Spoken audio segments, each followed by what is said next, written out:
difference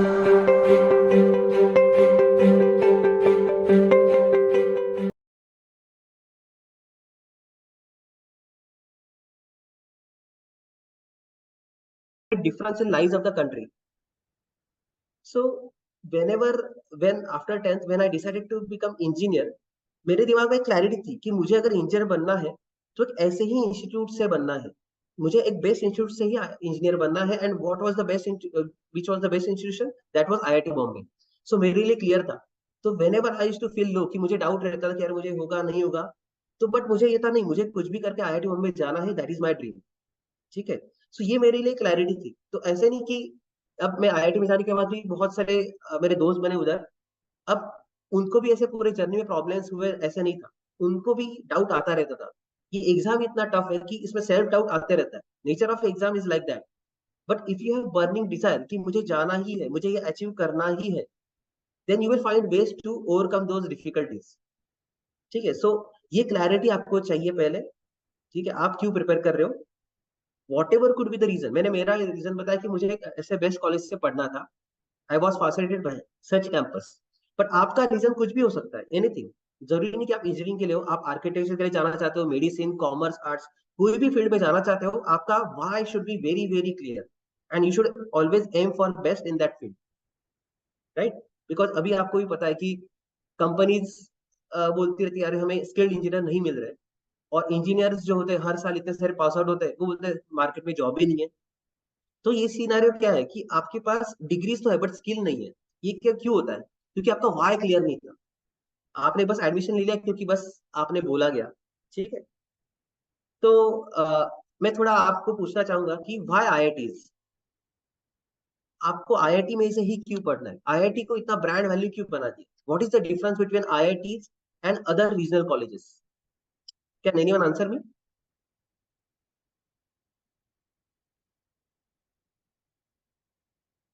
yes.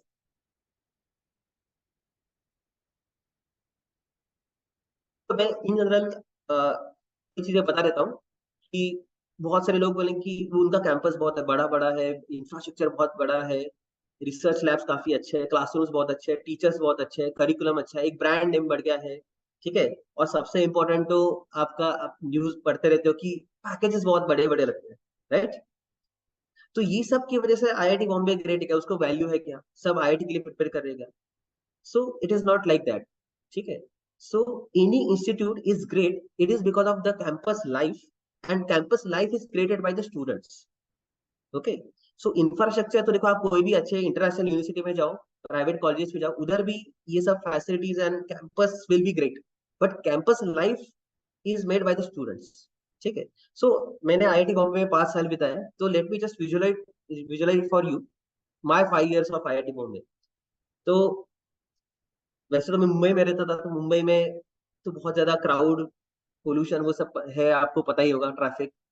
अब जैसे ही आप उस ट्रैफिक में से आईआईटी बॉम्बे के कैंपस में एंट्री करते हो, तो आपका एक्सपीरियंस ही कंप्लीटली चेंज हो जाता है। ठीक है।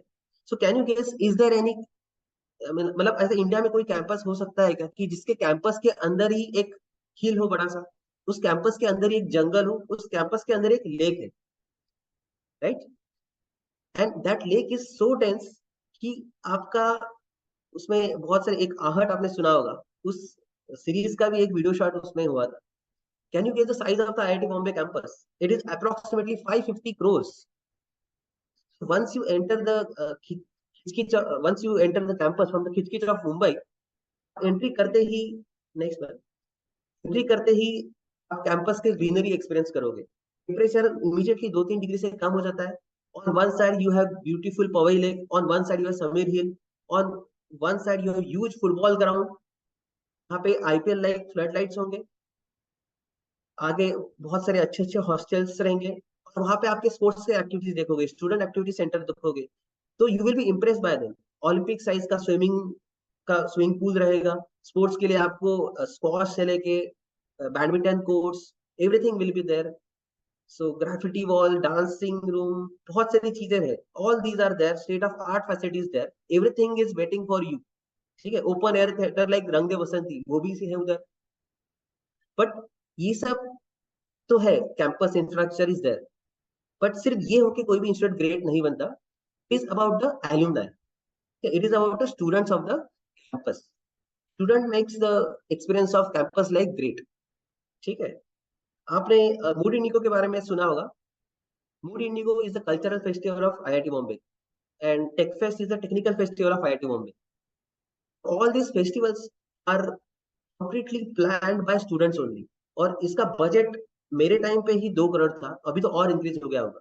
सो this event is wholly planned by student community. तो सोचो ये सब प्लान करने में और एग्जीक्यूट करने में बच्चों को कितना सीखना मिल रहा हो. तो all these are just management issue experiences. But campus में आपको पता है कि रिसर्च के लिए फैसिलिटी बहुत है, और स्पोर्ट्स के बारे में बताया. तो वैसे ही आर्ट परस्यू करने के लिए बहुत सारे फैसिलिटीज अवेलेबल है. So it is not just ऐसा एक प्लेटफॉर्म की जहाँ पे आपको जाके बहुत ज्यादा पढ़ना है. Obviously that hard work has to be there, but it is a platform which will help you grow yourself. आपका लाइफ का हर एक डायमेंशन है वो पूरा एनरिच करने के लिए आपको हेल्प करेगी. आपने बहुत सारे आइडियाज के बारे में सुना होगा कि किसी ने स्टार्टअप किया है, कि कोई आईएएस बन गया, किसी ने नया टेक्नोलॉजी प्रोडक्ट स्टार्ट किया, कोई किसी का सीईओ बन गया. All that success in later stage of life, it starts with a spark from the IIT campus. तो IIT में जाना मतलब ये नहीं कि मुझे यार ऐसे ऐसे ब्यूटीफुल कैंपस में रहना है, या मुझे बहुत 50 लाख का 1 करोड़ का पैकेज चाहिए. It is about the living with brightest minds of the country. आप ये सब ऑल ओवर इंडिया से एक स्मार्ट माइंड, बहुत इतने सारे स्मार्ट माइंड एक साथ एक जगह पे रह रहे हैं, उनके साथ रहना, that is the treat you can give to yourself. That's the best experience of life. And that experience can prepare you for all challenges further in your life. Okay. So इतना सारा मैंने हवा तो कर दिया है IIT campus and all this IITians. आप देख रहे हो इस स्लाइड पे, इसमें से जरूरी नहीं कि सब टेक्निकल करियर में ही लोगों ने अच्छा किया है. बहुत सारे तो पॉलिटिशियंस है, बहुत सारे ऑथर्स है, एक्टर्स है, इकोनॉमिस्ट है, right. So in various fields they have done good. How is it possible? Geek from IIT Bombay or IITs, how they are performing well in other fields also. So that is because of the that 4 5 years they spend with each other in IIT, enriching each others. So this peer group is very important, and this aspect is important for JEE preparation as well. ठीक है. So obviously अब ये सब सुन के तो आपको भी लग रहा होगा हाँ यार मुझे भी ये सब एक्सपीरियंस चाहिए, पेरेंट्स को भी लग रहा होगा कि मुझे मेरे बच्चे को ये एक्सपीरियंस देना है, राइट. बट फिर नेक्स्ट क्वेश्चन आता है कि मैं कर सकता हूँ. इट्स अ वैलिड क्वेश्चन, क्योंकि जेई बहुत हार्ड है ये सुना रहता है, उसमें एक भी क्वेश्चन कभी रिपीट नहीं होता. मैंने तो कभी स्कूल लाइफ में कॉम्पिटेटिव एग्जाम दिए नहीं है, तो मेरे से होगा नहीं होगा. तो all these doubts are very valid, but इसका आंसर एक ही है. सी मैंने जैसे बताया कि जो मेरे IIT में दोस्त बने, all had one thing in common, that is burning desire to get into IIT, right. So आपका 10th तक स्कोर 70% है, 90% है, आपने कॉम्पिटिशन, इट डजंट मैटर. ये सब क्या है, इट सी अगर आप कोई मैराथन में, IIT preparation is like a marathon. ठीक है. और आपने स्कूल लाइफ में क्या किया है, it is like means prep. ठीक है. ये आपका 200 300 मीटर का कुछ रनिंग एडवांटेज है. ठीक है. आपने 200 300 मीटर के रनिंग एडवांटेज से मैराथन तो नहीं जीतना है, राइट. सो स्कूल में अगर आपने कुछ कॉम्पिटिशन्स के लिए अपेयर हुआ है, स्कूल का परफॉर्मेंस बहुत अच्छा है, तो इट्स गुड. ऑब्वियसली गुड, आप एक अच्छे मोमेंटम में स्टार्ट करोगे आपका IIT जेई का preparation. But it is a 2 year marathon. तो इनिशियल एडवांटेज से ज्यादा फर्क नहीं पड़ेगा. व्हाट मैटर्स इज आप ये 2 साल में क्या करोगे, राइट. तो 2 साल में आपको जान डाल के पढ़ाई करना है. जो भी आपको बताया जाएगा वो आपको सिंसियरली फॉलो करना है, होल हार्टेडली पढ़ना है. ठीक है. बिकॉज पेरेंट्स आपको बता रहे हैं, आपको किसी को इम्प्रेस करना है, इसलिए आप कर रहे हो. तो आप इस जर्नी में एंड तक नहीं टेक पाओगे. अगर आपका वाई क्लियर है कि मुझे क्यों करना है सब, if why is very strong, तो even if ups and down आते रहेंगे, फिर भी you will be continuing that effort, hard work. ठीक है.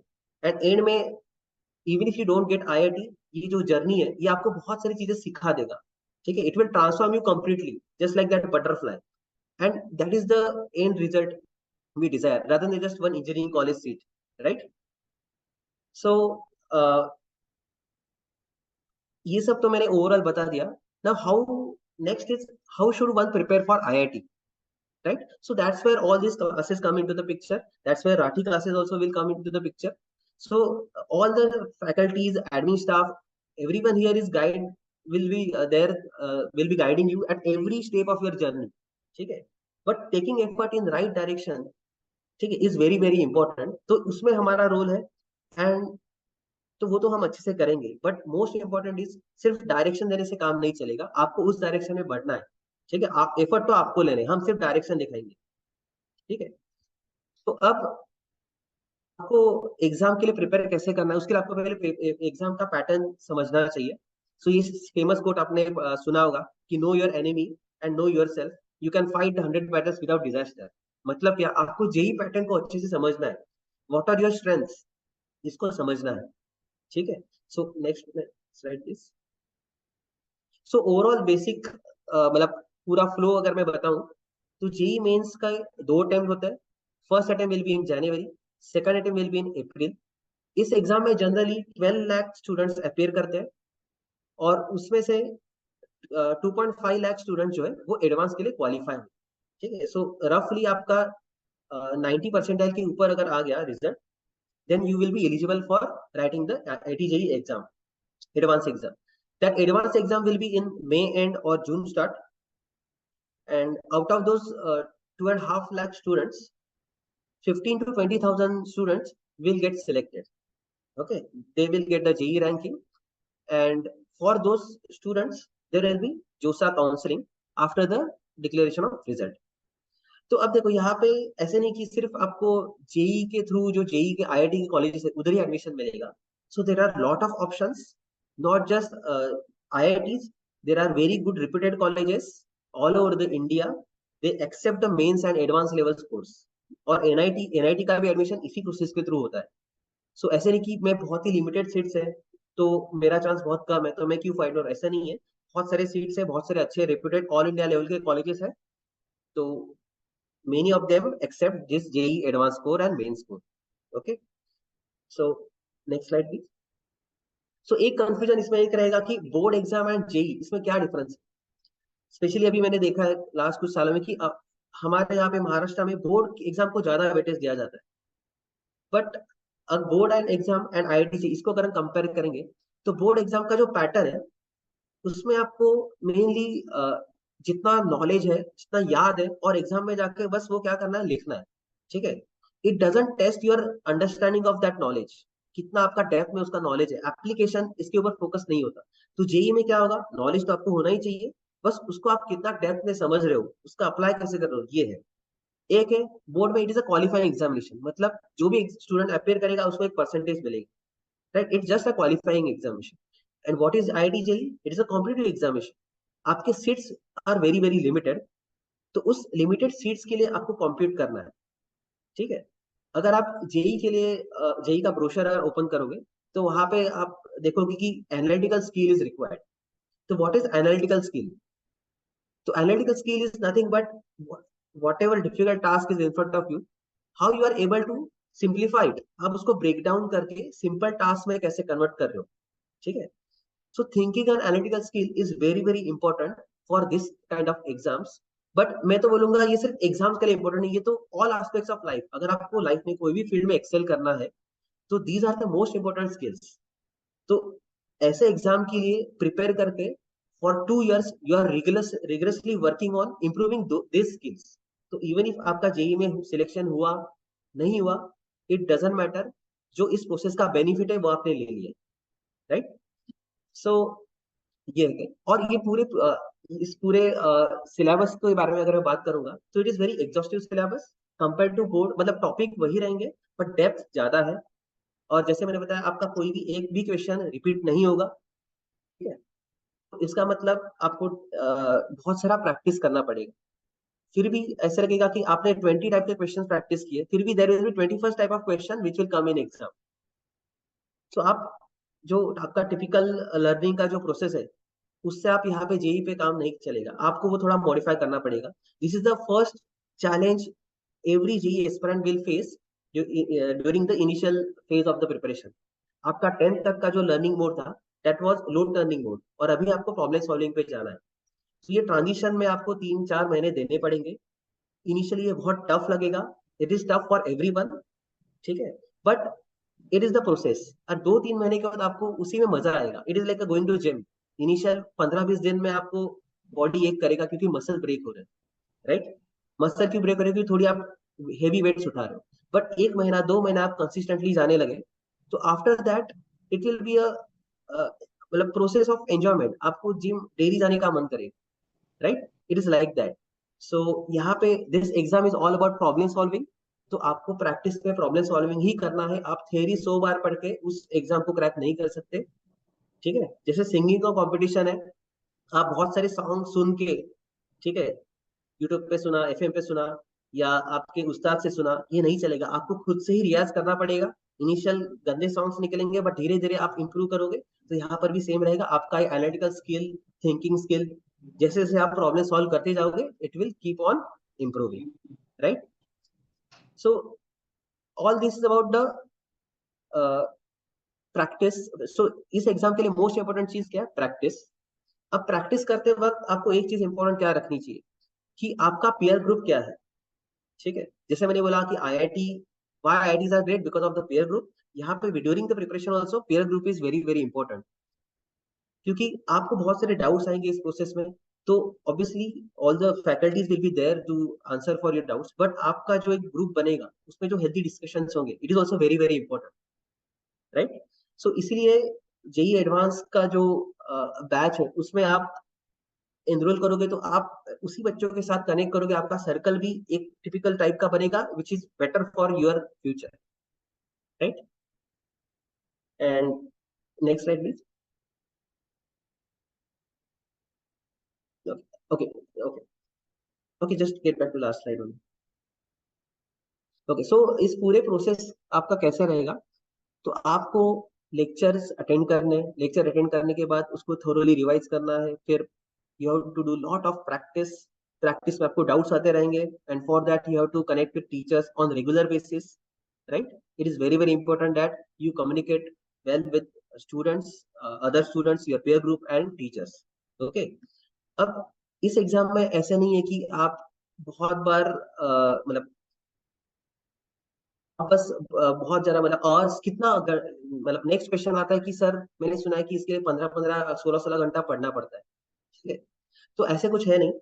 आपको बेसिकली एक कंसेप्ट मास्टर करने के लिए जितना आपके हिसाब से एफर्ट लगेंगे उतना आपको देना है। तो किसी स्टूडेंट को 50 क्वेश्चन करने में वो मास्टरी आएगा, किसी को 100 क्वेश्चन प्रैक्टिस करके वो मास्टरी आएगा। तो अपने हिसाब से जाना है, किसी से कंपेयर नहीं करना। तो इससे क्या होगा, आपके ऊपर अनड्यू प्रेशर नहीं आएगा, right. This is very very important. इस पूरे जर्नी में, 2 साल की जर्नी में, आपका कंसिस्टेंटली 2 साल पढ़ाई करना, it is very very important. और उसके लिए मोस्ट इंपॉर्टेंट क्या है कि बहुत ह्यूज सिलेबस है, ठीक है। तो उसको आपको एकदम टाइमली बेसिस से कंप्लीट करना है, स्ट्रेस नहीं लेना है। तो ये पूरे 2 साल का जर्नी आपको स्ट्रेस मैनेजमेंट सिखाएगा, टाइम मैनेजमेंट सिखाएगा। So along with thinking skills, these are the 2 most important skills you will excel in. So again, it is a very good addition to your personality. सो जैसे मैंने बताया, कोई भी question आपका repeat नहीं होगा। आपको बहुत सारा प्रैक्टिस करना पड़ेगा। तो वहां पे आपके रेगुलर टेस्ट यहाँ पे कंडक्ट किए जाएंगे। वो आपको हर एक एग्जाम को सीरियसली लेना है, ठीक है, क्योंकि आप as a sincere student exam तो दोगे, ठीक है, पढ़ाई करोगे। But another one more thing required is temperament, ठीक है। टेम्परामेंट के ऊपर भी आपको काम करना है। आपने आईपीएल और टेस्ट मैच में डिफरेंस देखा होगा, ठीक है। आईपीएल मैच में आपको क्या चाहिए होता है कि उस दिन का आपका temperament should be very very high, ठीक है। आप टेक्निकली कितना साउंड हो, तो आप टेस्ट में अच्छा कर लोगे, but it will not guarantee success in 2020, right. For success in 2020 आप मेंटली कितने स्ट्रांग हो, ठीक है, आप प्रेशर कितना अच्छे से हैंडल करते हो, that quality is also important. मैंने इतने सालों में देखा है कि बहुत सारे अच्छे deserving student last day exam का परफॉर्मेंस का प्रेशर लेके आप मतलब लिस्ट के बाहर ही चले जाते हैं। तो ये सब नहीं होना चाहिए। So along with the regular studies, how do you handle pressure, stress कैसे मैनेज करो, ये सब चीजें सीखना भी इंपॉर्टेंट है। Working on temperament also very very important. तो वहां पर भी राठी इंस्टीट्यूट का रोल आएगा कि रेगुलर टेस्ट कंडक्ट होंगे और उन हर एक टेस्ट को आपको सीरियसली लेना है, ठीक है। So I think that's it from my side. Whatever doubts you have, feel free to ask. All the admin and faculty staff is here for you to, or for all your queries. That's it from my side. Thank you, ma'am.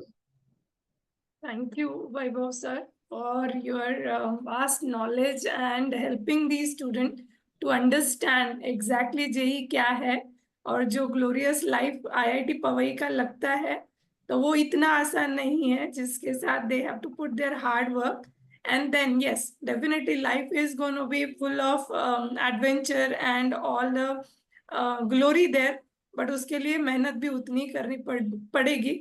So this is a great, I mean, you are a great example for student to work hard and get there. So thank you very much, Vaibhav sir. We'll hand it over to Yogesh sir to give you further details about the career options apart from engineering and medical. Over to you, Yogesh. Hello friends, Madam Spotlight.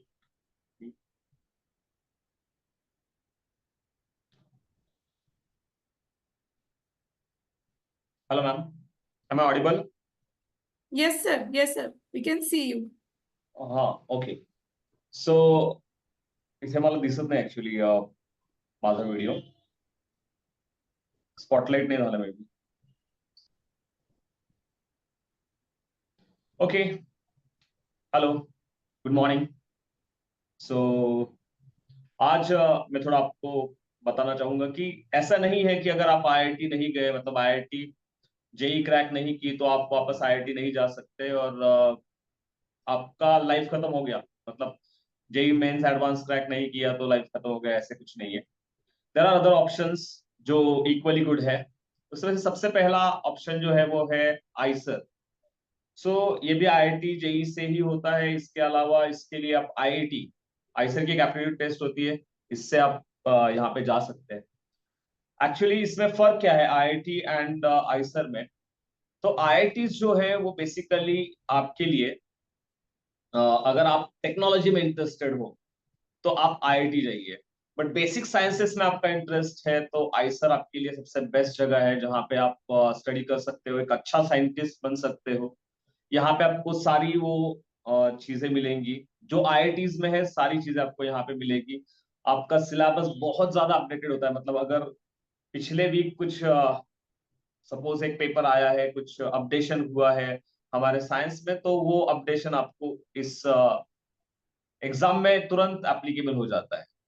ये चीज colleges में नहीं होती है. Colleges में अगर आप देखोगे तो यू आर लर्निंग जो 90s में क्या हुआ था 2000 तक, तो ज्यादा से ज्यादा 2000 तक रहेगा. बट उसके बाद का सिलेबस या अपडेशन बहुत कम होता है हमारी किसी भी यूनिवर्सिटी में, विच इज वेरी इंपॉर्टेंट. इसके लिए बच्चे बहुत ज्यादा स्ट्रगल करते हैं. द रीजन की होता ये है कि बच्चे स्टडी करते हैं बट जब मार्केट में जाते हैं वो, तो वहां पे उनके लिए वो चीजें नहीं होती है जो एक्चुअली उन्होंने स्टडी की होती है, तो उनको नए स्किल्स को अडॉप्ट करना पड़ता है.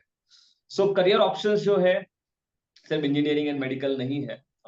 इसके अलावा भी कुछ करियर ऑप्शन है. करियर ऑप्शन चूज करते वक्त आई होप मैम ने आपको बताया होगा कि आपको आपका इंटरेस्ट देखना होगा. और दूसरी बहुत इंपॉर्टेंट चीज आपको देखनी चाहिए वो है आपका पैशन.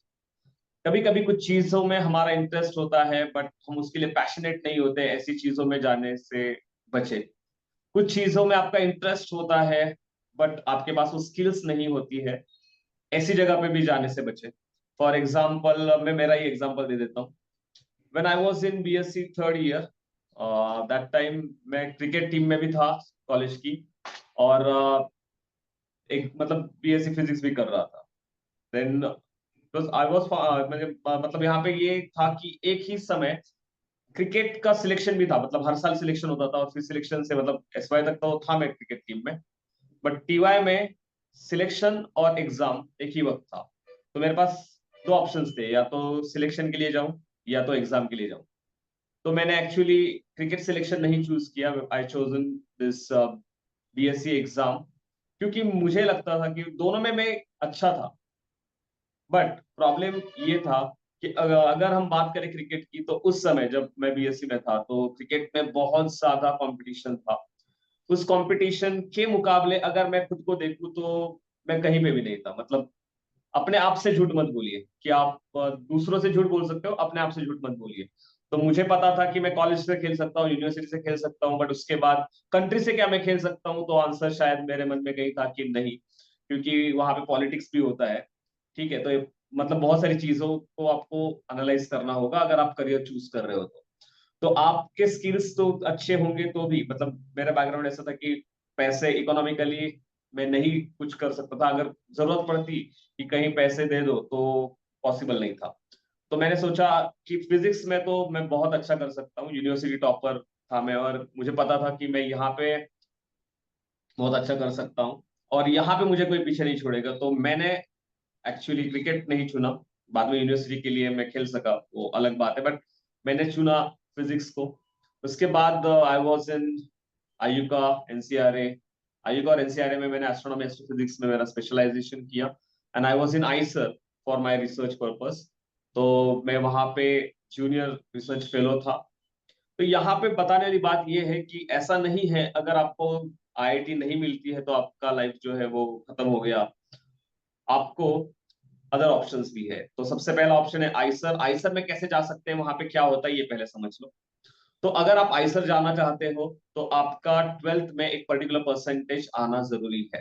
ठीक है, आपको पहला वे है कि आईआईटी एडवांस आपको क्रैक करनी पड़ेगी, बट अभी हम तो यही बात करेंगे आईआईटी एडवांस ना देते हुए कैसे पहुंचे। तो उसके बारे में ये बता रहा हूँ कि अगर आपको विदाउट आईआईटी एडवांस अगर आईसर जाना है तो पॉसिबल है। इसके लिए आपको बोर्ड्स की बहुत अच्छे से पढ़ाई करनी जरूरी है। बोर्ड का एक कट ऑफ परसेंटेज होता है हर एक बोर्ड का, अराउंड 81% टू 83% वो एसएससी बोर्ड के लिए जाता है।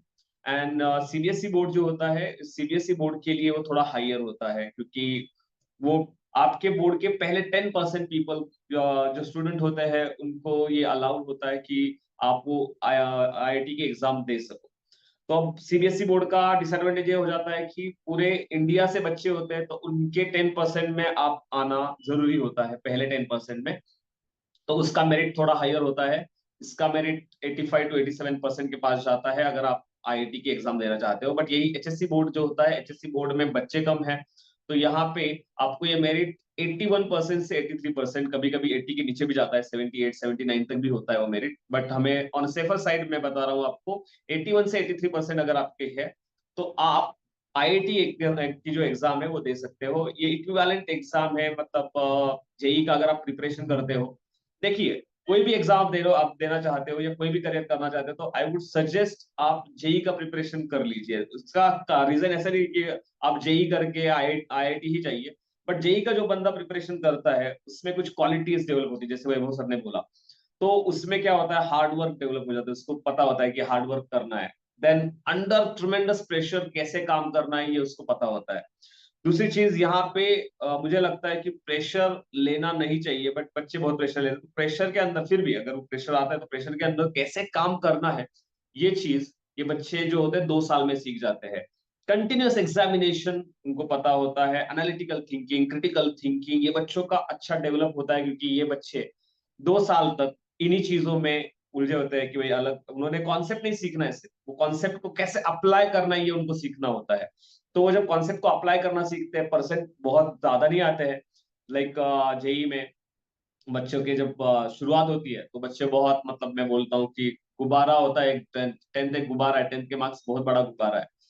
वो सिर्फ दिए गए मार्क्स से उन पे भरोसा मत कीजिए। किसी को 99 परसेंटाइल होते हैं, किसी को 100 होते हैं, मतलब परसेंटाइल की बात चल रही है, किसी को 90, बहुत सारे होते हैं, बहुत लोग 90 के ऊपर है, बट इनका नॉलेज जो होता है उस लेवल पे नहीं होता है। और अचानक से जब ये जेई का प्रिपरेशन करने आते हैं तो जेई का प्रिपरेशन करते वक्त इन लोगों के परसेंटेज के हिसाब से जब पेरेंट्स देखते हैं तो 300 में से बच्चा 100 ला रहा है, 120 ला रहा है, 50 ला रहा है, 60 ला रहा है, एंड देन पेरेंट्स भी फ्रस्ट्रेट हो जाते हैं, बच्चे भी फ्रस्ट्रेट हो जाते हैं। बट फ्रस्ट्रेट होने की कोई बात नहीं यहाँ पे। द रीजन इज कि वो एग्जाम उस लेवल का है। अगर आप उसका मेरिट भी देखोगे तो अभी सर ने, जैसे वैभव सर ने एक स्लाइड दिखाया था, आपने देखा होगा कि यहाँ पर 100 मार्क्स से ऊपर अगर आप जाते हो तो 100% आपका चांस है कि आप मेंस क्लियर कर रहे हो। एडवांस में तो ऑफ कोर्स इतने मार्क्स पे आपका एडवांस भी क्लियर हो जाता है। ठीक है, तो यहाँ पर एक चीज आपको पता चल जाती है, एक चीज हमने बच्चों को सिखाई नहीं होती है, हमने बच्चों को सिर्फ जीतना सिखाया होता है, हारना नहीं सिखाया होता है, जो कि बहुत इंपॉर्टेंट है। अगर बच्चों को हारना पता नहीं है, कैसे उसको झेले, एक ऐसी सिचुएशन में जहां पे आप लोअर साइड में हो, तो उस सिचुएशन को कैसे हैंडल करें, ये सीखना बहुत ही इंपॉर्टेंट होता है। बच्चों को सिर्फ ये सिखाया जाता है कि टॉप में कैसे रहे, टॉप में कैसे रहे, टॉप में कैसे रहे। वो टॉपर बनने की कोशिश करते करते वो टॉपर तो बन जाते हैं 10th तक, बट 11th 12th जेई जैसी एग्जाम्स में जब वो प्रिपेयर करते हैं तो ये मुश्किल बन जाता है। तो प्लीज नोट कि आपको ये 2 साल अगर आप जेई का प्रिपरेशन करते हो तो थोड़ा सा आप में स्ट्रेंथ आ जाता है, मेंटल स्ट्रेंथ आ जाता है कि नहीं भाई, हाँ नीचे ऊपर हो सकता है और कोई टेंशन लेने वाली बात नहीं है। तो इसलिए जेई का प्रिपरेशन करना चाहिए, बट जेई फाइनल करियर नहीं है। तो यहाँ पे अलग अलग करियर्स हो सकते हैं। अगर आप बेसिक साइंस में जाओगे, आईसर में जाओगे, तो वहां पे आप फिजिक्स, केमिस्ट्री, देन बायोलॉजी या कोई भी बेसिक साइंस में आप एक स्पेशलिस्ट बोल के काम कर सकते हो। इसमें भी बहुत सारी स्ट्रीम्स होती है। अकेले फिजिक्स में कई सारे स्ट्रीम्स है, एस्ट्रोनॉमी है, देन एस्ट्रोफिजिक्स, देन एस्ट्रोनॉमी में भी अगेन कुछ पार्ट्स है, radio astronomy, extragalactic astronomy, then optical astronomy.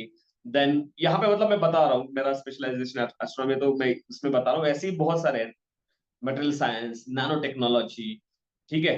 Then उसके बाद सॉलिड स्टेट फिजिक्स, उसके बाद कंडेंस मैटर फिजिक्स। ये सब फिजिक्स अगर आप लेते हो तो फिजिक्स में भी इतने सारे एरियाज है। दूसरा एक एडवांटेज है, अगर आप फिजिक्स लेते हो तो ये एक जनरल डिग्री है।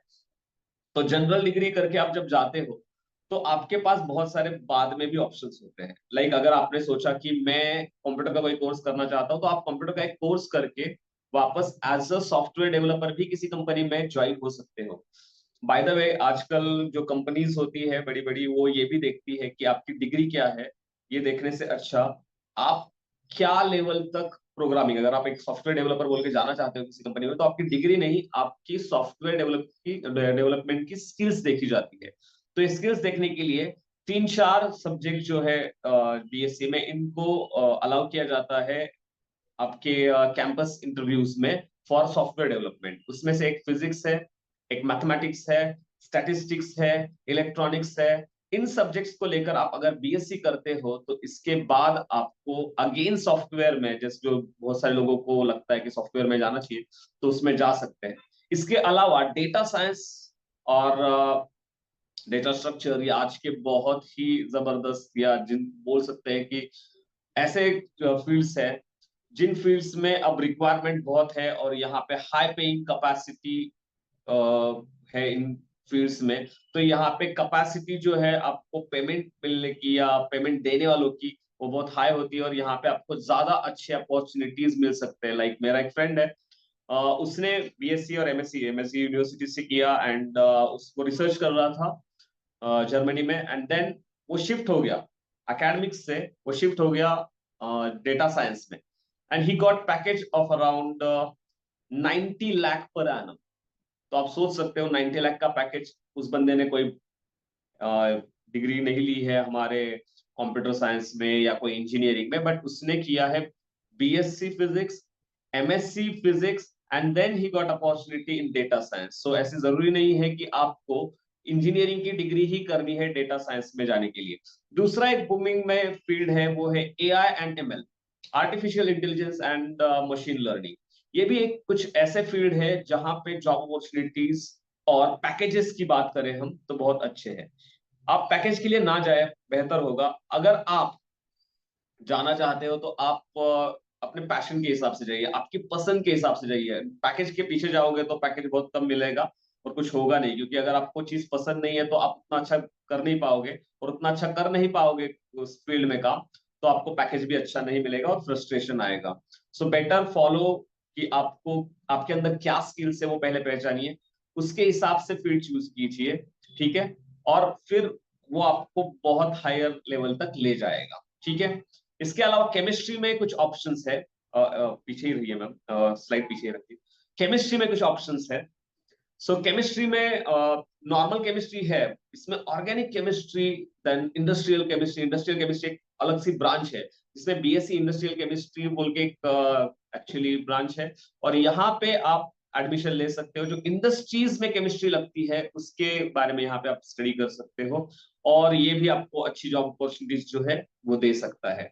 जियोलॉजी, ये भी काफी अच्छी ब्रांच है। मैथमेटिक्स एंड स्टैटिस्टिक्स, ये दो ऐसे एरियाज है जिनकी जरूरत किसी भी इंडस्ट्री को लगती है। स्टैटिस्टिशियंस की जरूरत आपने देखा होगा, मैचेस चलती है, कोई भी क्रिकेट मैच चलता है तो वहां पे स्टैटिस्टिक्स लगाई जाती है, बहुत सारी स्टैटिस्टिक्स होती है। तो नॉर्मल होता है किसी बहुत सारी बड़ी बड़ी एमएनसी जो होती है वहां पे स्टैटिस्टिशियंस का रोल बहुत ही इंपॉर्टेंट होता है, या मैथमेटिशियंस का रोल भी बहुत ही इंपॉर्टेंट होता है। तो वहां पे हाई पेइंग जॉब्स और हायर पोस्ट पे मैथमेटिशियंस एंड स्टैटिस्टिशियंस की जरूरत होती है। तो ये याद रखिए कि मैथमेटिक्स एंड स्टैटिस्टिक्स में अगर आप करियर करना चाहते हो तो ये भी कुछ ऐसे फील्ड है जहां पे आप बहुत अच्छा ग्रो कर सकते हो। बट इसके लिए भी अगेन आपको मैथ्स पसंद होना बहुत जरूरी है। आप मैथ्स के कीड़े हो या स्टैटिस्टिक्स आपको बहुत पसंद है, ऐसे केस में ही आप इसमें जाइए। इसके अलावा मेट्रोलॉजी, जो आप फिजिक्स के बाद जा सकते हो, मैथ्स के बाद जा सकते हो, स्टैटिस्टिक्स के बाद जा सकते हो। मेट्रोलॉजी मतलब आपको पता ही होगा, मौसम विभाग, तो इसमें भी आप जा सकते हैं और इसमें भी बहुत सारी अपॉर्चुनिटीज है। अगर आप कंप्यूटर इंजीनियरिंग के लिए एडमिशन नहीं ले पाए तो सेकंड ऑप्शन आपका क्या होना चाहिए? तो सेकंड ऑप्शन आपका हो सकता है BCS, BSc in computer science, जो कि ऑलमोस्ट इक्विवेलेंट है आपके कंप्यूटर साइंस से। और रादर आप बोल सकते हो कि कंप्यूटर साइंस जो इंजीनियरिंग है उससे इसका कॉस्टिंग कम आता है, नॉलेज तो वही मिलता है। यस, यहाँ पे भी आपको कैंपस में वही अपॉर्चुनिटी मिलेगी। इनिशियली में भी आपको थोड़ा सा पे स्किल कम मिल सकता है compare to computer engineer, but अगर आपके स्किल्स अच्छे हैं तो उनसे भी बेहतर आपको स्किल्स मिल सकती है। ये इट ऑल डिपेंड्स ऑन आपके स्किल्स। मैं पहले ही बताना चाहूंगा कि स्किल बहुत इंपॉर्टेंट होता है। आपके अंदर स्किल क्या है ये आपको ऊपर पहुंचाएगा, ठीक है? तो it's not about your aptitude but your attitude which takes you to the higher altitude. अगर आप लाइफ में आगे बढ़ना चाहते हो तो आपकी एप्टीट्यूड नहीं, आपका एटीट्यूड क्या है किसी चीज की तरफ, कैसे सीखोगे, क्या उसका अप्रोच होगा, वो बहुत ज्यादा इंपॉर्टेंट होता है। क्योंकि यही चीज आपको एक ऊंचाई पे ले जा सकती है किसी भी फील्ड में। एक एग्जांपल देना चाहूंगा, मेरा भाई है एक्चुअली, एंड उसने बीकॉम ऐसे ही पास किया एक्चुअली। ही वाज क्रिकेटर, सो वो क्रिकेट में बहुत इंटरेस्टेड था। बट मैंने जैसे बोला कि क्रिकेट में पैसा अभी मेरे ऑफकोर्स एज का है, तो अभी ज्यादा चांसेस है, तब नहीं थे जब हम कॉलेज में थे। तो उसने कॉलेज के लिए खेला, यूनिवर्सिटी के लिए लीड किया, यूनिवर्सिटी फाइनल तक पहुंचाया अपनी टीम को, ठीक है? एंड फाइनल नहीं जीत पाए वो अलग बात है, बट फाइनल तक पहुंचाया अपनी team. He was good player, ठीक है? बट वहां पे चांस नहीं मिला। बट उसने जो कॉमर्स किया था, बीकॉम किया था, तो बीकॉम करने के मतलब वैसे ही किया था, तो उसको 45-50% से उसका बीकॉम हुआ।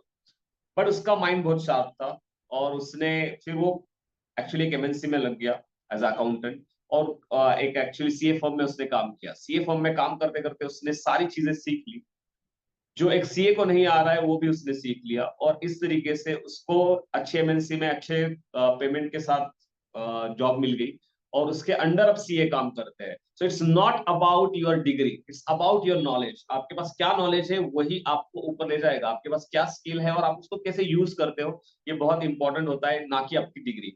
बहुत लोगों के पास डिग्री होती है बट नॉलेज नहीं होता है। मेरे पास ऐसे कितने ही एग्जाम्पल है जिन लोगों के पास इंजीनियरिंग की डिग्री तो है बट उनको बेसिक नॉलेज ही नहीं है, मतलब कॉमन सेंस ही नहीं है। तो आपकी जो डिग्री है उसका कोई मतलब नहीं बनता।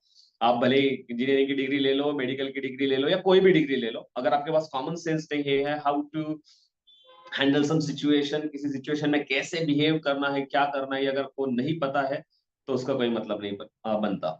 इसके अलावा मतलब कंप्यूटर साइंस ये जो है, मैंने बोला कि बहुत ही अच्छा ऑप्शन है। जिनको बीएससी सॉरी जिनको बीई कंप्यूटर साइंस या आईटी नहीं मिला वो सीधा आपके बीसीएस की तरफ जा सकते हैं। बट इसके लिए आपके बोर्ड्स के मार्क्स बहुत ही अच्छा होना बहुत जरूरी है, तभी आप वहां पे पहुंच सकते हो, तभी आपका अच्छे कॉलेज में एडमिशन हो सकता है। क्योंकि एक अच्छा कॉलेज, एक अच्छी इंस्टीट्यूट बहुत इंपॉर्टेंट होती है आपको आगे करियर में बढ़ने के लिए। अगर आपका कॉलेज अच्छा नहीं है तो मुश्किलें पैदा हो सकती है आपको, हालांकि वो भी विद टाइम आप हैंडल कर ही लोगे। बट इनिशियल जो अपने को चीज होती है, एक हमें फोर्स लगता है, एक मोमेंटम लगता है, वो देने के लिए आपका इनिशियल कॉलेज जो होता है वो बहुत इंपॉर्टेंट होता है।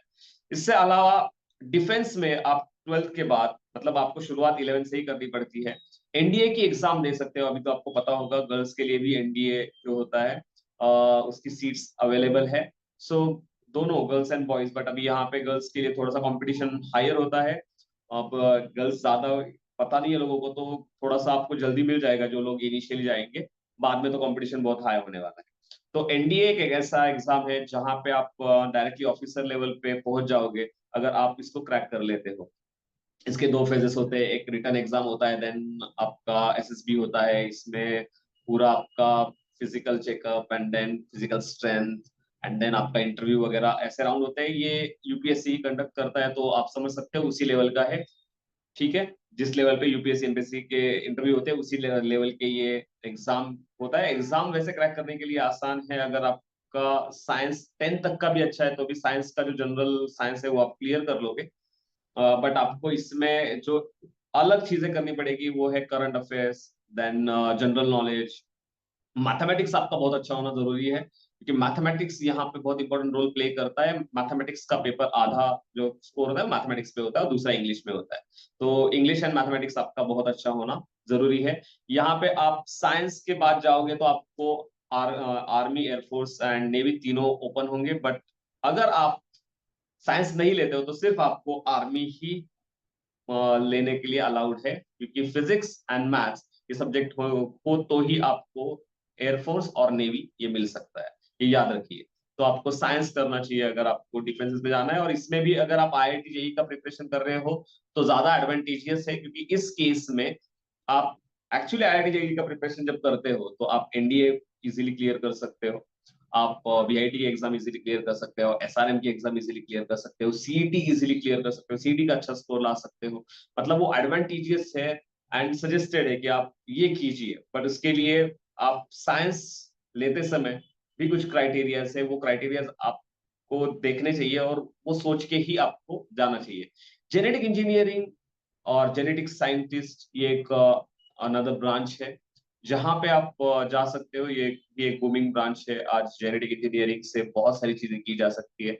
लाइक एक वायरस क्रिएट किया जा सकता है, जैसे हमने देखा कोरोना में। कोरोना वायरस ऐसा कहा जाता है कि किसी ने क्रिएट किया वायरस है, बट बुरे कामों के लिए नहीं, अच्छे कामों के लिए उसको हम कुछ कर सकते हैं। हो सकता है कि आप कुछ ऐसा करो जिससे कैंसर सेल्स जो है उसके बारे में आप कुछ ऐसा जेनेटिकली इंजीनियरिंग करो और वहां पे आप कैंसर के लिए कुछ ट्रीटमेंट जो है वो ढूंढ लो। सो ऐसे कुछ चीजें आप यहाँ पे कर सकते हो, अमेजिंग। और ये करने की अपॉर्चुनिटीज जो है आपको जेनेटिक साइंटिस्ट बन के मिल सकती है। यहाँ पे बहुत सी चीजें हैं, आप अलग अलग जीन्स मिक्स करके अलग अलग स्पीसीज भी एक्चुअली प्रोड्यूस कर सकते हो।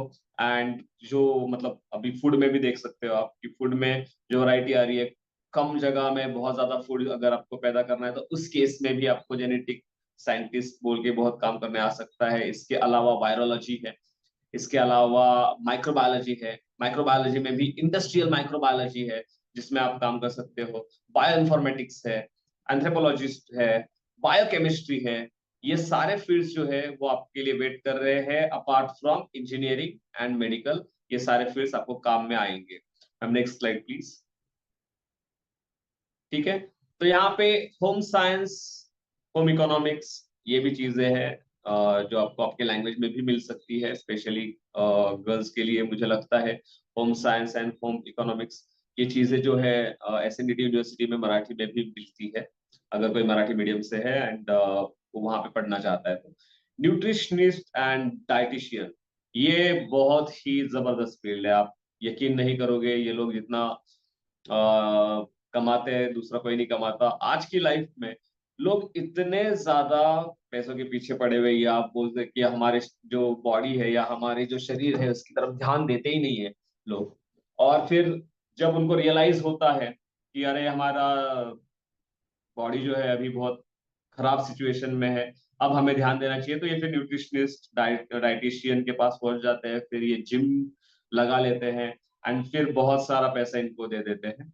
एक्चुअली ऐसे नहीं है कि सिर्फ ऐसे ही लोग वहां पे जाते हैं, जिनको फिट रहना है ऐसे भी लोग कुछ शुरुआती फेजेस में जाते हैं। मोस्टली जो हम बोल सकते हैं कि ऐसे लोग जो अच्छा खासा पैसा बना रहे हैं वो जरूर डाइटिशियन एंड न्यूट्रिशनिस्ट के पास जाते हैं, कि उनको लगता है कि हमारी हेल्थ की जो है वो अच्छी होनी जरूरी है। तो ये न्यूट्रिशनिस्ट एंड डाइटिशियन ये जो है ये भी एक बहुत अच्छा फील्ड है, इसमें आप जा सकते हो। इसके अलावा फूड टेक्नोलॉजी बहुत जबरदस्त फील्ड है। एक मेरे दोस्त है एक्चुअली पाइगुडे बोल के, श्रीधर पाइगुडे, और उन्होंने अपना एक ब्रांड बनाया है और उसका नाम है श्रीराम डेयरी। करीब 20-30 साल पहले उन्होंने ये ब्रांच बनाया था। नाउ पुणे में उनके अराउंड 17 to 18 ब्रांचेस है श्रीराम डेयरी नाम से। शायद आपके यहाँ पे भी हो सकता है। तो श्रीराम डेयरी, और इन्होंने एक्चुअली डेयरी में एक्चुअली बीएससी किया था, एंड देन उन्होंने अपना बिजनेस था उनका, एक छोटा सा डेयरी था पहले, 1-2 भैंसों से उन्होंने शुरुआत की थी, और फिर उन्होंने वो सीखा, उनके फादर ने एक्चुअली 2 भैंसों के साथ शुरुआत की थी, फिर उन्होंने वो सीखा, एंड आज उनका 17 से 18 ब्रांचेस जो है पूरे पुणे में है श्रीराम डेयरी नाम की। उन्होंने फ्रेंचाइजी दी है, and is gaining much of money. और मतलब ये देखो, बातें सारी मनी के अबाउट नहीं होती है, बट फिर भी यहाँ पे जो लोग आते हैं मोस्टली क्या होता है, जब करियर ऑप्शन चूज कर रहे होते हैं तो पेरेंट को लगता है भाई मेरा बेटा और बेटी हो वो ऐसा करियर चूज करे जिससे उनको पैसा मिले। तो पैसा तो मिलेगा अगर आपका इंटरेस्ट है, और अगर आपने सही करियर चूज किया है तो आप सही से उसमें जा सकते हो।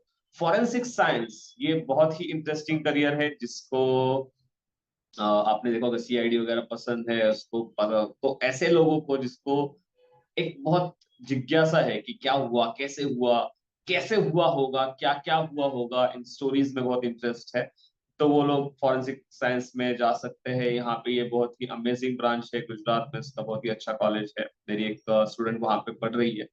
बट ये इंटरेस्ट का पार्ट है, ये इंटरेस्ट है तो ही जाइए, मतलब अदरवाइज नहीं जाइए। ठीक है। एग्रीकल्चर आप देख रहे हो जैसे कि अभी जो एग्रीकल्चरल लैंड है वो कम होते जा रहा है, एंड हमारा जो सिटीज है ये जंगल बन रहा है, सीमेंट का जंगल कहते हैं हम उसको। तो सीमेंट के जंगल्स बनते जा रहे हैं, तो इन सीमेंट के जंगलों के बढ़ने के कारण खेती कम होती जा रही है। ठीक है। तो यहाँ पे सिर्फ एग्रीकल्चर में और एक ब्रांच आ रहा है कि भाई हर्बल जो चीज है वो यूज करके जो एग्रीकल्चर या फार्मिंग की जा रही है उनको बहुत ज्यादा आज डिमांड है। लाइक आप देखते हो कि भाई कोई अनाज है, वो जब उगता है तो उसके लिए केमिकल्स डाले जाते हैं, तो उससे जो खाद होती है, इस खाद से ही एक्चुअली वो जमीन होती है उसको नुकसान होता है। तो अब नई टेक्निक्स आई है कि जिसमें हर्बल चीजें यूज की जाती है, या बायो टिक चीजें यूज की जाती है, like micro organisms and all. और इससे जो अनाज उगता है उसकी क्वालिटी बहुत ही हायर है, और इसका मार्केट में जो प्राइसेस है वो भी बहुत हायर है, और गेनिंग भी बहुत ज्यादा है। ठीक है। तो अगर आप इस तरीके का कोई एग्रीकल्चर करते हो या हॉर्टिकल्चर में भी अगर आप जाते हो, तो वो भी एक बहुत ही बढ़िया जो है ब्रांच है जिसमें आप जा सकते हो। It is again part of interest. Interest होगा तो ही इनमें आप अच्छा कर सकते हो, इसको सिर्फ डिग्री लेके जाके कोई फायदा नहीं है। हाँ, बहुत से लोग एग्रीकल्चर या हॉर्टिकल्चर ये चूज करते हैं फॉर यूपीएससी एंड एमपीएससी। जिनको यूपीएससी एमपीएससी करना होता है बाद में, इसके लिए वो हॉर्टिकल्चर एग्रीकल्चर लेते हैं, बट इसमें और एक कंडीशन आपको पता होनी चाहिए। इनके लिए आपके पास खेती होना जरूरी है, क्योंकि अगर आपके पास 7-12 है तो ही आपको एग्रीकल्चर में एडमिशन मिलता है, अदरवाइज आपको यहाँ पे एडमिशन नहीं मिलती है। ठीक है। इसके अलावा मैंने बोला ही है डेयरी, डेयरी के साथ साथ पोल्ट्री, आपको पता ही होगा यहाँ पे थोड़ा सा मतलब डेयरी में, और मतलब आपको पता ही होगा कि यहाँ पे वेंकटेश्वरा का आपने देख सुना होगा कि बालाजी मंदिर है, वो जो है वो पर्सन ही is running a poultry. So poultry farm का उनका बेसिक बिजनेस है।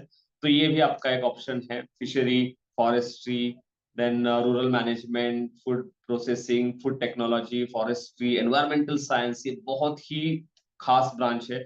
तब हम देख रहे हैं कि एनवायरमेंट को हमने इतना ज्यादा खराब कर दिया है कि अब एनवायरमेंट ठीक करने के लिए हर कंपनी में, हर इंडस्ट्री में एक एनवायरमेंटल साइंटिस्ट होना जरूरी है, ऐसा बोला गया है। और इसके लिए एनवायरमेंटल साइंस अगर आप करते हो तो करने वाले लोग बहुत कम है, और उसकी डिमांड बहुत ज्यादा है। तो वो भी आपके लिए काफी अच्छा ऑप्शन हो सकता है, जिससे आपको बहुत अच्छा एक सैलरी पैकेज मिल सकता है। ओके। सो मुझे लगता है ये सारे ऑप्शंस हैं जिसको आप चूज कर सकते हो। ठीक है। अगर आपको कोई इसमें डिटेल में जानकारी चाहिए तो मुझे लगता है पर्सनली मिलके ही हम इस पे बात कर सकते हैं, क्योंकि अभी यहाँ पे उतना ज्यादा समय नहीं है। मुझे लगता है मेरा समय थोड़ा सा जितना दिया था वो हो चुका है। If you have any queries will discuss later about JEE NEET, also we can discuss later. Question answer session होगा। Over to you Mamta ma'am, अगर आपको कुछ कहना है। Yeah, thank you, Yogesh sir, for giving so much insight in all these options. क्योंकि अभी यही हो जाता है कि engineering and medical, JEE and NEET, इसके अलावा स्टूडेंट सोच नहीं पाते हैं, या फिर हो सकता है कि नॉलेज नहीं होती है. तो since you provided such a vast canvas for them, plus apart from that there are careers in arts and in management, all that. So again, as sir mentioned, arts में अगर आप sorry to interrupt, yes sir, अगर yes, arts में वगैरह करना चाहते हो, यहाँ पे देखिए, अगर आप बीएससी फिजिक्स वगैरह करके जाते हो या आप इलेक्ट्रॉनिक्स करके जाते हो, तो आप जो है यहाँ पे एफटीआई की एग्जाम दे सकते हो। यहाँ पे आप बहुत सारे कोर्सेज होते हैं, जैसे कि सिनेमेटोग्राफी होती है, एडिटर होता है, इसके बाद मास कम्युनिकेशन है, जो कि आपको 12th के बाद भी अभी मास कम्युनिकेशन शुरू हुआ है काफी कॉलेजेस में। यहाँ पे 12th के बाद मास कम्युनिकेशन है, फर्ग्यूसन कॉलेज में, गरवारे कॉलेज में है, मुझे लगता है बहुत से कॉलेजेस ने अभी मास कम्युनिकेशन शुरू किया है। तो अगर आपको इंटरेस्ट है तो आप उसमें भी जा सकते हो। मैंने सिर्फ मोस्टली साइंस से जाके क्या मिल सकता है वो बताया है, बट इसके अलावा भी कई ऑप्शंस है। आप स्पोर्ट्स के लिए भी जा सकते हो, और सब में एक्चुअली 11th-12th का फिजिक्स साइंस काम आएगा ही, और अगर आप यूज करोगे तो बहुत सारे ऑप्शंस है।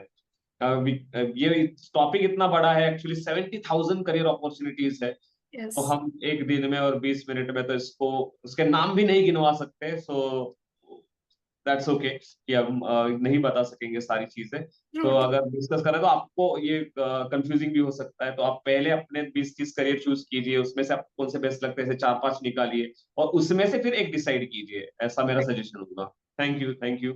thank you, Yogesh sir. Yes, as I started with the this webinar, na, when I said you need to first understand your talent, your skills, and your personality. And जैसे sir ने कहा 70,000 plus career options है, तो you need to just cut those down. First, you need to understand yourself, your skills, personality, and based on that, your liking, then this journey should be started. And then we can explore more and more on that path. Yes, so with this, we will go back to our last part of this session where we will be discussing the key strategies for 10th board. So get back all to your 10th standard. अभी भी 10th boards बचे हैं, अभी 10th का preparation करना है. And along with that, yes, career options and career selection एक part है जिसके हम उसका हम overview देना चाहते थे. So for 10th board, what are the key strategies that we have to work on for next 2 months? ICSE board timetable is out, and CPSC, we will be expecting your board timetable in next week or so. So you will be getting your board timetable. Approximately, we'll say end of February, we'll be starting your board preparation exams. And for next 2 months, how should be your preparation? So first and most important strategy that you should be looking at is a pre-board preparation. Few school already started their pre-board, few are yet to start. So right now you should be taking your pre-board exams very seriously. You should not be taking those lightly कि नहीं अभी तो time है, अभी बाद में करेंगे, या मेरा पूरा syllabus ही नहीं हुआ है. That is fine, but you should be preparing very well for your pre-board exam, because that will prepare you for your board final exam. जितना तुम्हारा प्रिपरेशन प्री बोर्ड में अच्छा होगा, उतने ही तुम्हें एडवांटेज मिलेगा बोर्ड एग्जाम के लिए. जैसे होता है ना नेट प्रैक्टिस, तुम जितनी अच्छी करोगे उतना ही तुम फाइनल मैच में अच्छा खेल सकते हो. बट सिर्फ प्री बोर्ड एग्जाम्स प्रिपरेशन नहीं करना है.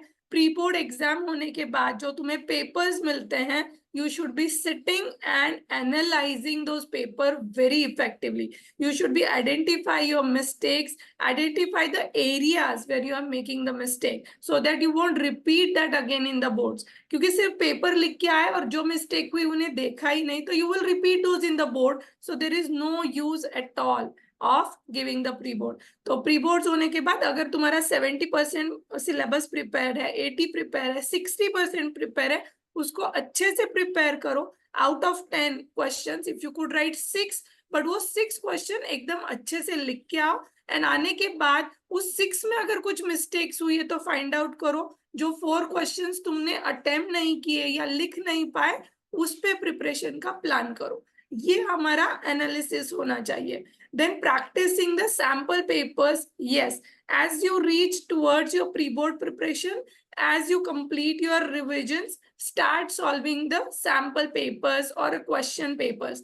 CBSE has uploaded the sample papers on their website, so go ahead and see कि paper pattern किस तरह से दिया हुआ है. If you have already seen those, start solving the question bank, or you can enroll for the test series.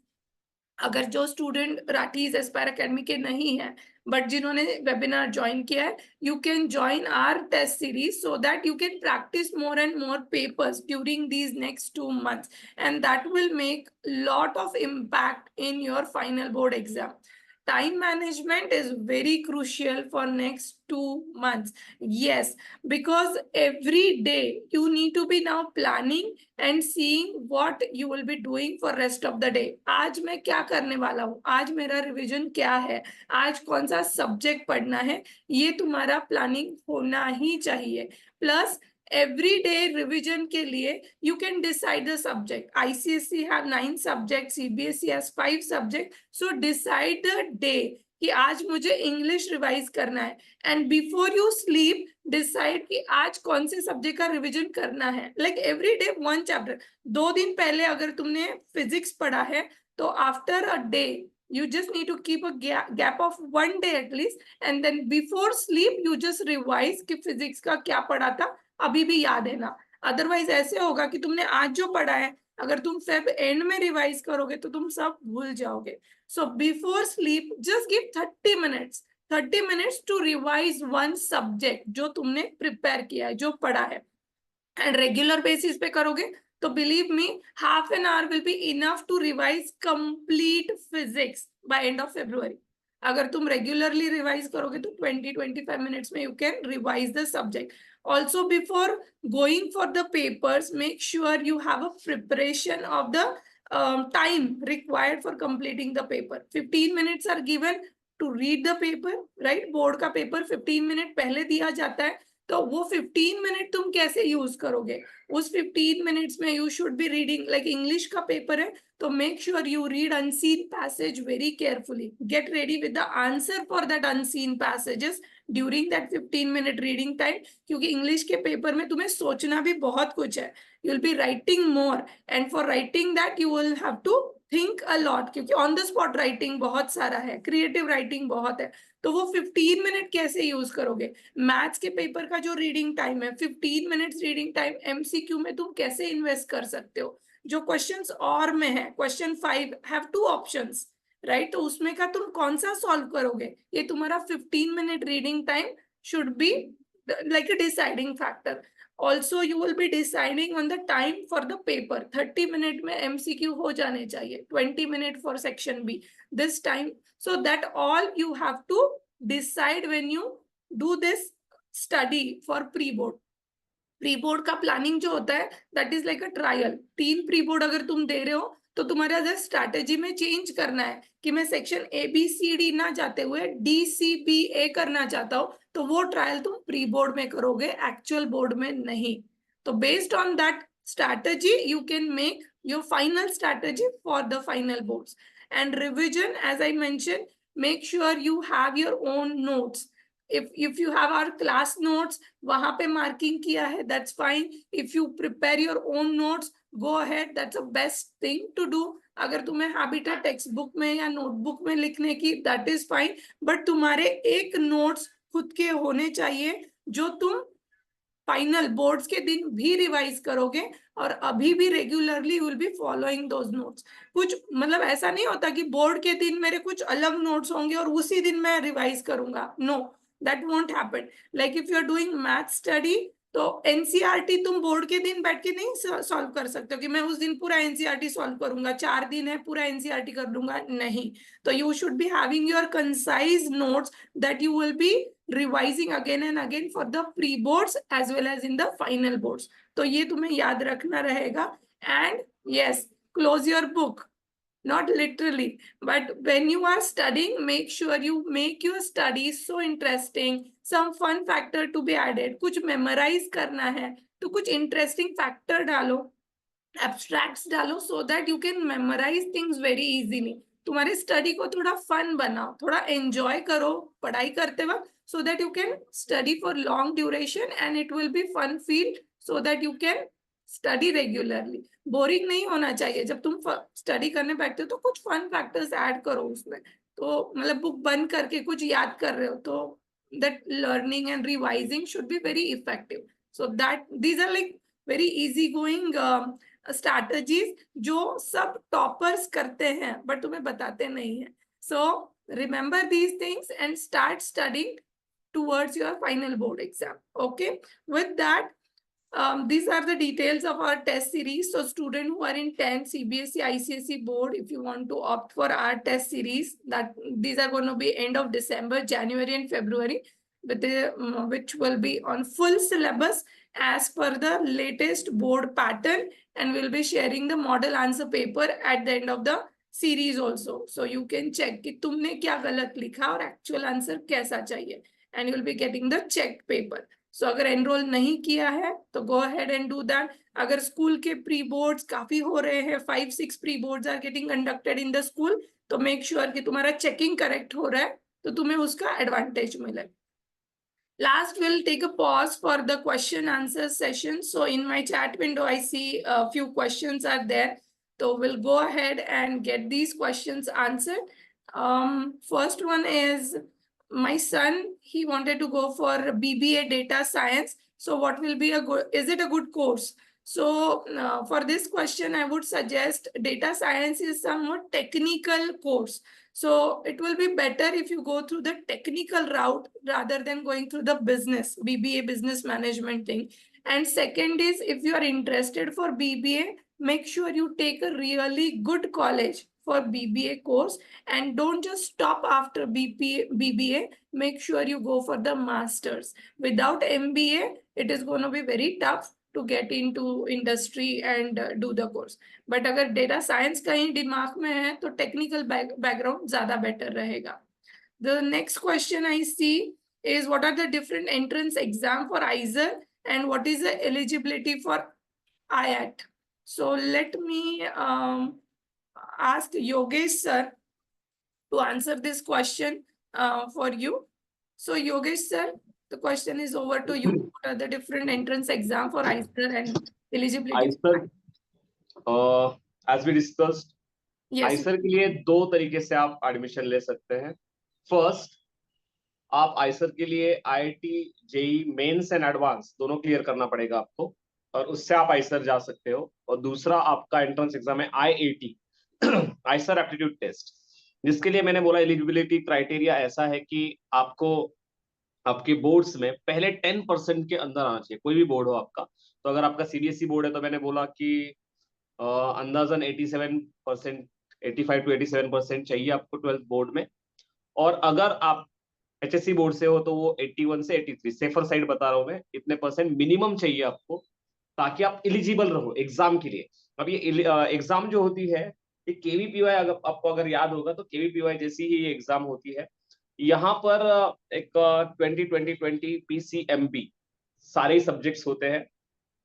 आपको सारे subject रखने पड़ते हैं IISER के लिए. आप कोई सब्जेक्ट छोड़ नहीं सकते हो, भले ही आपका 12th में आपने सब्जेक्ट नहीं लिया है, PCM लिया है या PCB लिया है, तो भी आप IISER की IIT एग्जाम दे सकते हो और 3 सब्जेक्ट पे आप ये एग्जाम क्लियर भी कर सकते हो. बट आप जैसे ही IISER में पहुंच जाओगे आपको PCMB पढ़ना पड़ेगा. भले ही आपने 2 साल 11th-12th में M नहीं पढ़ा है या B नहीं पढ़ा है, वो आपको सिखाएंगे वहां पे, प्रॉपरली हो जाता है वो, कोई प्रॉब्लम नहीं होता है. मेरा एक स्टूडेंट है जिसने IISER भोपाल से BSMS किया है इन मैथमेटिक्स, उसका B नहीं था, मतलब बायोलॉजी नहीं था, बट वहां पे जाके वो हो जाता है. सो आपको ये एक अपॉर्चुनिटी है थ्रू आपका JEE mains and advance, and दूसरा अपॉर्चुनिटी आपका IAT है. और तीसरा एक हो सकता है, अगर आप आपके बोर्ड में फर्स्ट 1% स्टूडेंट में हो तो शायद आपका इंटरव्यू थ्रू भी हो जाएगा. Yes, I hope मैंने आंसर दिया है. अगर Yes. कुछ और क्वेरी है तो पूछिए. Yes, sir. Thank you. The next question is, in the career opportunities, Yogesh sir, the one option was oceanography. So what should be the path for this graduation in this subject, and is biology required? So this is very specific, but yes, Yogesh sir, if you could answer this. And request parents, if you have a very specific question, right? So feel free to call us on this number on the screen. I think oceanography के लिए आपको biology लगेगा, yes. कि आप ocean के अंदर की biology and geography उसके बारे में स्टडी करना चाहते हो तो यहाँ पे आपको बायोलॉजी लगेगा. एंड मुझे लगता है ज्योग्राफी भी इसका एक पार्ट होगा. मतलब वहाँ पे बहुत सारी अलग अलग चीजें लग सकती है आपको. ठीक है, ये बीएससी जैसा ही कोर्स होगा, मतलब बट मतलब ऐसे ये professional courses and general course, तो ये जनरल कोर्स होगा, नॉट प्रोफेशनल कोर्स. जैसे कि इंजीनियरिंग प्रोफेशनल कोर्स है, मेडिकल प्रोफेशनल कोर्स है. ठीक है, तो ये प्रोफेशनल कोर्स नहीं है, एक जनरल कोर्स है. ठीक है, तो इसके लिए आपको बायोलॉजी लगेगा. The इसके next बारे में question is, yes sir. हाँ, इसके बारे में और डिटेल्स चाहिए होंगे तो मुझे लगता है आप पर्सनली मिलेगी, क्योंकि मुझे भी अभी ज्यादा इंफॉर्मेशन नहीं है इसके बारे में, but I would search and I will tell you. क्योंकि ऐसा है कि यहाँ पे हमने ऑप्शंस क्या है अदर वो बताए हैं. ठीक है, बट सर्टनली यहाँ पे ये मैं बता सकता हूँ कि बायोलॉजी लगेगा.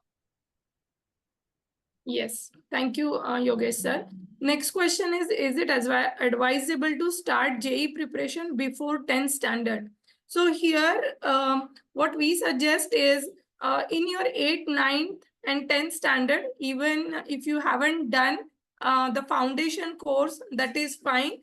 But you should be starting your JEE preparation in April, starting from April, once your boards are over, because we cannot delay until the board results are over. I'll just pass this question to Vaibhav sir as well. So Vaibhav sir, if you want to answer this, is it advisable to start JEE before 10th? I assume here the question is for 8th and 9th standard. Okay. So, as I said, अगर आपको early advantage, because there is a competition, obviously if you can take early advantage, it's good. So it's always beneficial, because आपका एक foundation clear रहेगा, तो 11th 12th में आप सिर्फ problem practice में फोकस करते हो, प्रॉपर जेई मोड में आ जाओगे, तो आपको जो ट्रांजिशन होता है इनिशियल 3-4 मंथ्स का, जो जिसमें बच्चे स्ट्रगल करते हैं ये आईआईटी जेई के प्रिपरेशन मोड को एडजस्ट होने के लिए, वो आपके लिए नहीं रहेगा.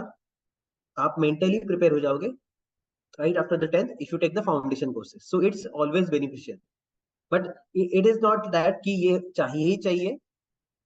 People can do, students can do after 10th also, but again it puts a little bit pressure, more pressure in 11th 12th, but it's manageable pressure.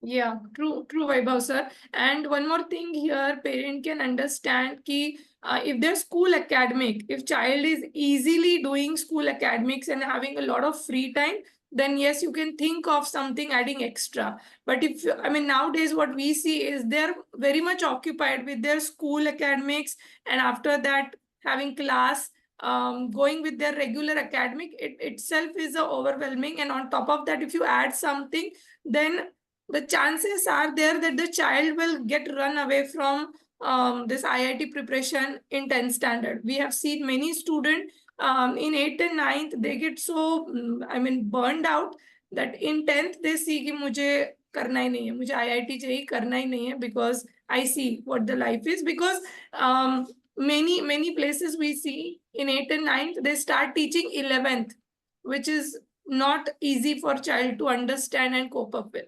So it's advisable, if the child is not above 95% in school exams, you stay and focus on your regular board studies. And then after they are done with 10th board, yes, you should be starting with JEE preparation. One of the parent asked, is foreign science is hard to study? I would say here, absolutely, when you go for any specialization, then yes, it is going to be tough to get that studies going on. One of the parent asking is Maharashtra State Board. What is Maharashtra State Board? The answer is, when you are staying in any state, the state has their own board. So HSC is a Maharashtra board, and CBSE is a national board. So for 11th selection, student usually go with a CBSE or state board. That's what we see here. So Maharashtra board is HSC board.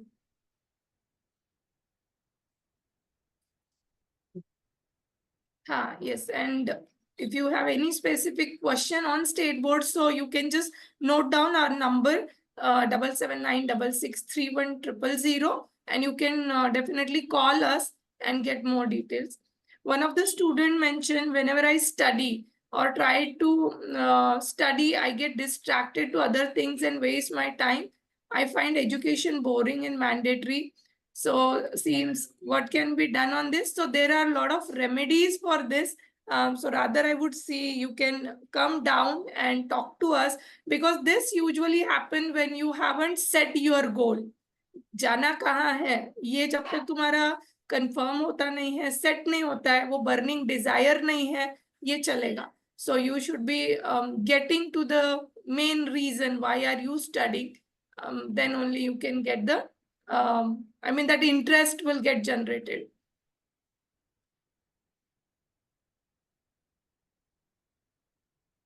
Okay, one of the parent asked a very good question. I would say nowadays many parents want to understand this. What are the cons if the student opt for coaching and dummy school?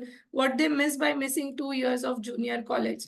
So here I would rather give the straight answer. Missing 2 years of junior college is actually missing nothing, almost nothing, if they are doing their practicals regularly. Because this, why I'm saying this is 2 years of junior college will give you board marks, but you won't achieve anything in your competitive exam. So to prepare well for competitive exams after 2 years of 11th and 12th, you need time as well as a focus.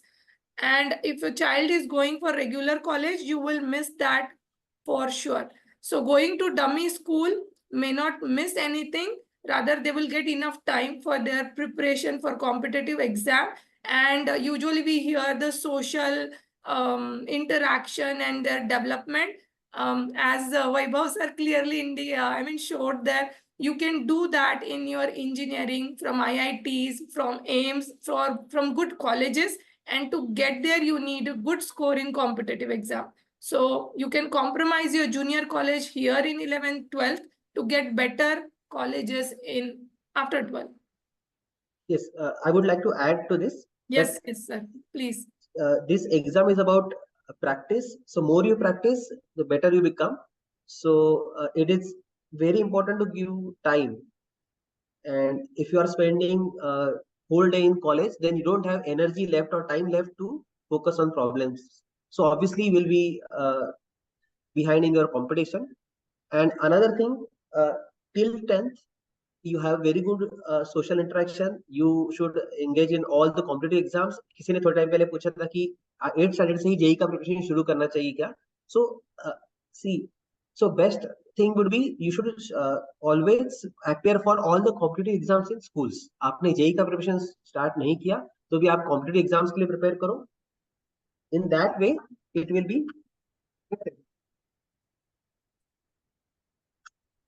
Yes, sir. Yeah, sorry. So if you prepare for competitive exams in schools, then automatically आपका mindset भी strong बनेगा and उसमें आप बहुत सारी चीजों में interact करोगे school level पे. तो पर्सनैलिटी और 11th 12th आपको सिर्फ फोकस करना है फिर जेईई पे. It will be just a short 2-year period of break. That's it. Yes. So one of the parent already asked this question: is it going to benefit giving Olympiad exam?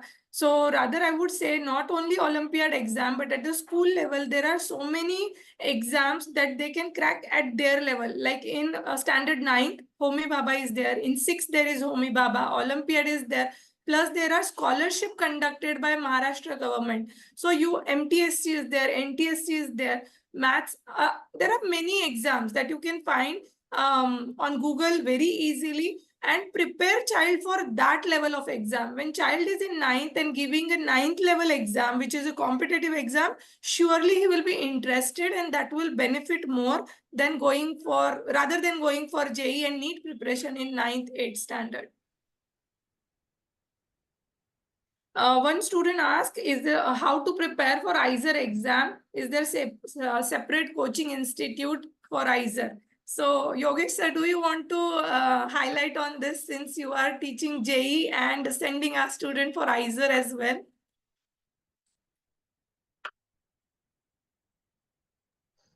Yes ma'am, यहाँ पे मैं बताना चाहूंगा कि JEE ही आपका better है। JEE mains and advance का preparation अगर आप करोगे तो आईसर के एग्जाम का ऑटोमेटिकली आपका प्रिपरेशन हो जाएगा। रादर जेई का प्रिपरेशन करने से आपके सारे एंट्रांसेस जो भी है मोस्टली जो कि 11-12 में दिए जाते हैं उन सबका प्रिपरेशन हो जाता है। अब कुछ कुछ एग्जाम्स के लिए थोड़ा सा अलग अलग पढ़ाई करना पड़ता है। फॉर एग्जाम्पल एनडीए के लिए आपको थोड़ा सा करंट अफेयर्स, देन बाकी जो ह्यूमैनिटीज के सब्जेक्ट्स है उनका स्टडी करना पड़ता है।